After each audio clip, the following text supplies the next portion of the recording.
There are more than 100 unique styles of beer, each with their own set of ingredients, process, guidelines, history, and experience. If you're a beer lover, an industry leader, or somewhere in between, a better knowledge of beer style will improve your life and your work. Welcome to A Sense of Beer Style, essential beer style training for those who want to lead in food and beverage. I'm Julia Herz. And I'm Jeremy Storton. We're advanced Cicerones, beer judges, home brewers, and we're excited to guide you through the vast and wonderful world of beer styles. Hi, everyone. Hi, Julia. Hello. Welcome back to the Sense of Beer Style.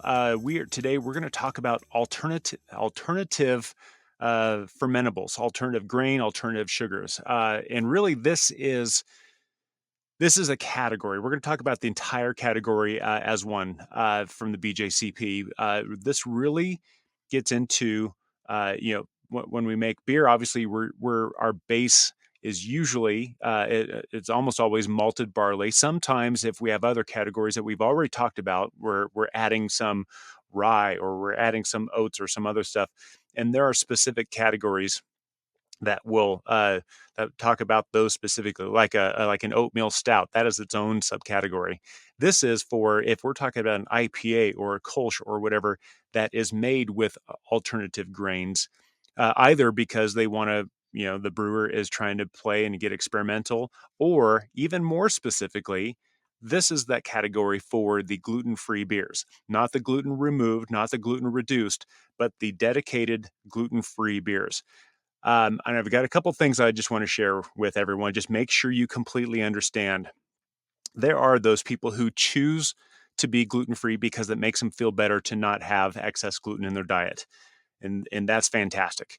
But there are also people who are completely gluten intolerant, where if they have even a little bit of gluten, they will end up in the hospital. And this is not comfortable for everyone.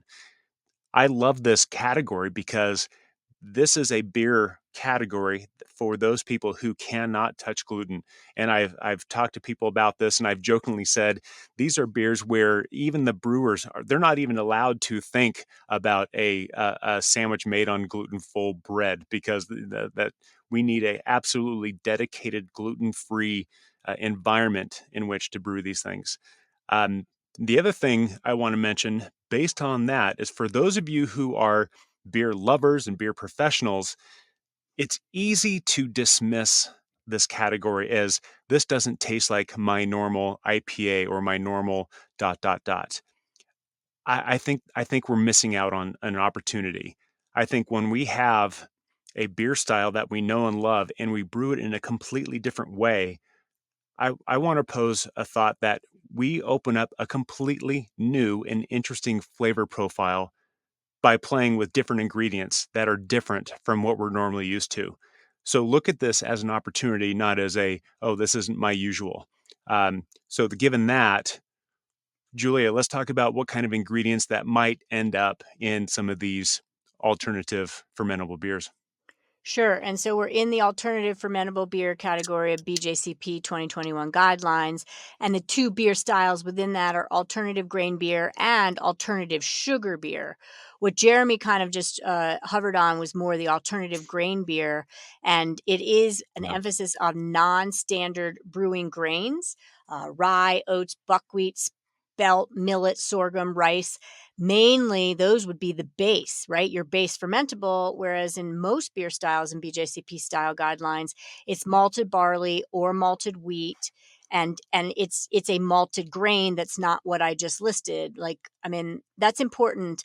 And I think it's really important to note that if you don't understand celiac and the whole challenges with gluten, getting to know this beer style is great, because then you have compassion for people where they want their standard beer style. They probably found out later in their life that they have celiac, or they're choosing to go kind of flex towards low or no gluten. And what happens is, and I'm going to get technical, your small intestines literally get degraded. They have atrophy. You normally have the ability in your small intestines for the villi to take in ingredients and nutrients and fuel your body. And over time, the atrophy of your small intestines loses that villi and they are stunted. And so it's a serious thing. You could spend a year clearing out your system as a celiac and then get set back by one encounter with gluten, and it is a tough stuff. So alternative grain beer is fun because so much more in the beer world, I think people are flexing their alternative grain muscle, I think inspired by those that took front and center. And real Yeah. quick, and I know I'm going on, there's more than 20 breweries now that are dedicated gluten-free in the United States. With that, we've got the use of those alternative grains for alternative grain beer that I already mentioned, and they're trying to go towards gluten free. There's enzymes that people can use once a regular beer with malted barley or malted wheat has done its thing, and then remove the gluten. That's a different thing, and they don't fall into here. That's not an alternative grain beer. And then alternative sugar beer, so not about the celiac thing, super fun. And you get the ability to, as a brewer, you added sweeteners, fermentable sugars, brown sugar, treacle, honey, invert sugar, molasses, blah, blah, blah. Awesome stuff. Makes me think about breakfast and Sunday morning. Or you've got unfermentable sugars like lactose. We're seeing lactose being used for decades now by brewers, that is really adding body mouthfeel and a super fun aspect to beers. And then you've also got sugar alcohols, which frankly doesn't come up a lot, Jeremy. They mentioned the example of sorbitol in the style guidelines, so look it up and kind of go down that rabbit hole if you want. And any other sweetener, natural or artificial, that's going to be an alternative to normally what's added to the styles that you're used to seeing. So that's a quick hit. I know I went along a little Yeah. bit long, but super fun. Alternative fermentable beer and the grain beer and the sugar beer are definitely worth getting to know. Yeah. And just remember, we're talking about ordinary styles. We could be talking about a Pilsner or an IPA or any beer that comes to mind, that is just brewed in a different way that we're adding the stuff to. If we're talking about that milk stout or that cream stout, well, that's its own subcategory and that has lactose to it, so that wouldn't fit in this category. But if you have a Kolsch and you have some lactose in it, well, that would fit in this category. Um, when we talk about appearance, in the grand scheme of things, these beers are going to look just like their normal style counterpart.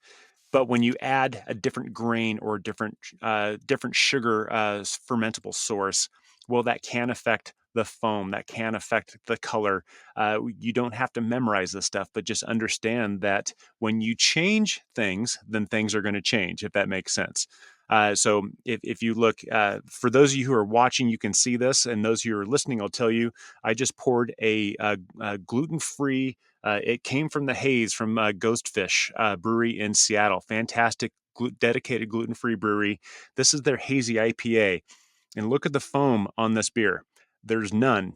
And and the foam was there. It kicked off. It looked just like a normal hazy IPA, but it didn't persist.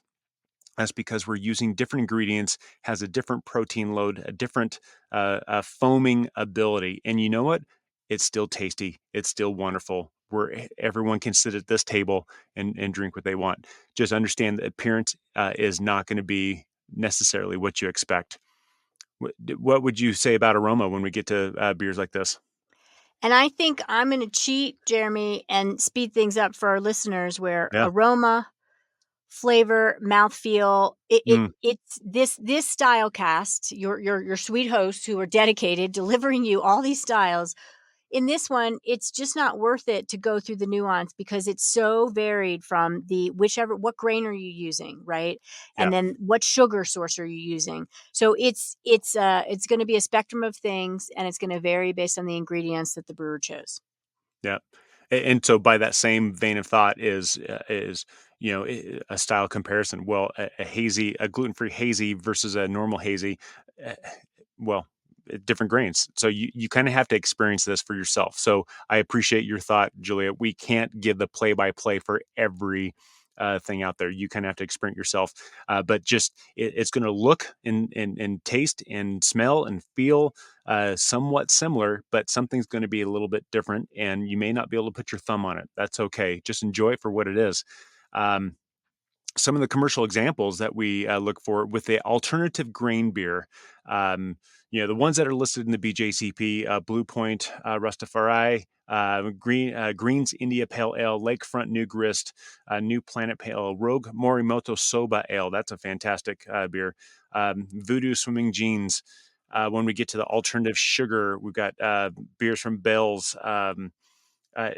And I won't go through all of these, but New Glarus Cabin Fever. These are beers where we're kind of taking that same approach to the beer, but just changing that up through the grains. And there's a lot of breweries that are doing that. There are a lot of dedicated gluten-free breweries, and there's a number that are breweries where it's gluten reduced, and so they're doing a different thing. Gluten reduced is something else entirely. We're sticking with just the alternative grain beers.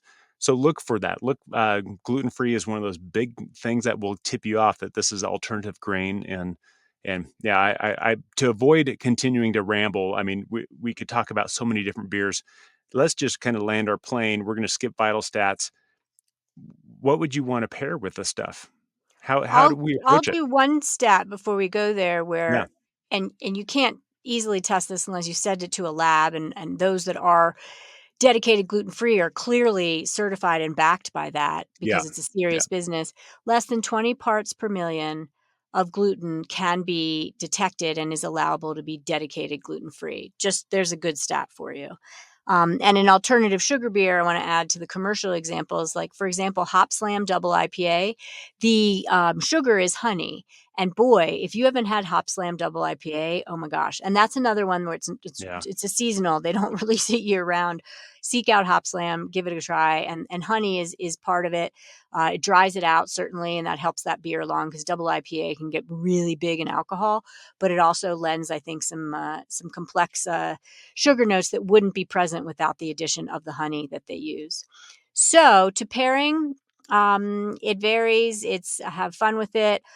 There's such a variety of and chance for difference in all of these types of examples and beers that I'm not going to tell you what to pair with it. I will remind you yeah, my fundamental pairing rules. It's all about intensity. That's kind of half the battle. Pick a beer that's close in intensity to the food, and you will have a better chance for match.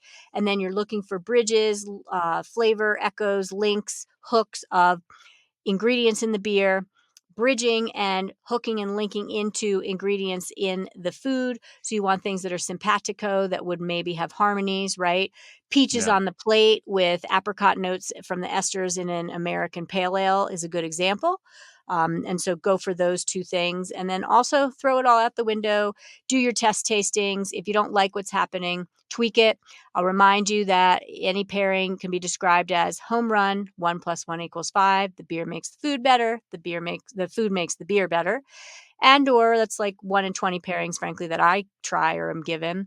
And then middle of the road, they're not ships in a night, but the food and the beer are quenching and fueling you and are simpatico enough that it's pleasant, but they're not increasing or enhancing each other and bringing it to a new dimension. And then there's, train wreck where there was negative clash and kind of a train wreck in your mouth where you didn't like an interaction from one of the elements in the beer or the food.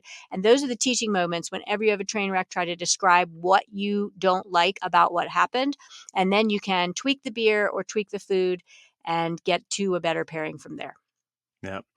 I want to mention this real quick, and you, Julia, thank you. You reminded me about something. I have a friend who kind of specializes in gluten-free beers, and one of the things I learned from her is depending on what country you go to, they're going to have a different definition of what a gluten-free Yes, good correction. I'm talking beer about United is. States. Forgive Yeah, me. Yes, and yes. no, and that's not correcting you. I mean, you're talking about United States. Then this is kind of more of a PSA for anyone listening or watching. If you go to a different country and you're looking for a gluten-free beer, make sure you understand that the definitions are going to be a little bit different. So just be aware of that. And as far as pairing goes, Julia, I defer to you oftentimes for all the stuff. I think you just stick with what you would pair for that base style. If it's a hazy IPA, for example, like in my glass, then just stick with that. Just because it has different ingredients or different grains, it may not change the flavor significantly enough to change what you want to eat with it. But you've been listening to this Stylecast or our podcast for a number of episodes now. Let your palate be your guide. Whatever tastes like it might be good, you're probably right. And if it's not, hopefully you can figure out why. And that's our hope for you. Absolutely. And I'll tie it up in a nice little bow. If you're thinking about alternative fermentable beers, remember there's two styles within that category: alternative grain and alternative sugar beer. So basically, they're beers either using a grain or sugar that would add a distinctive character that is not normally going to be found in your standard base styles. And that's an easy way to summarize it. Great. Thank you. Thank you. Thanks for listening and watching. Be well and enjoy what you drink and eat. Cheers. Thank you for listening to A Sense of Beer Style, the essential beer style training for those who want to lead in food and beverage. With advanced Cicerones, me, Julia, And me, Jeremy. Tune into the next episode as we continue exploring the world of beer styles and what to make of them. We encourage you to listen to the prepisodes to build your foundation and better understand beer styles. And before the next episode, I'd like to ask you to review the show and let us know what you'd like featured in upcoming episodes. Until next time, here's to you and your sense of beer style. Thank you for listening. Cheers.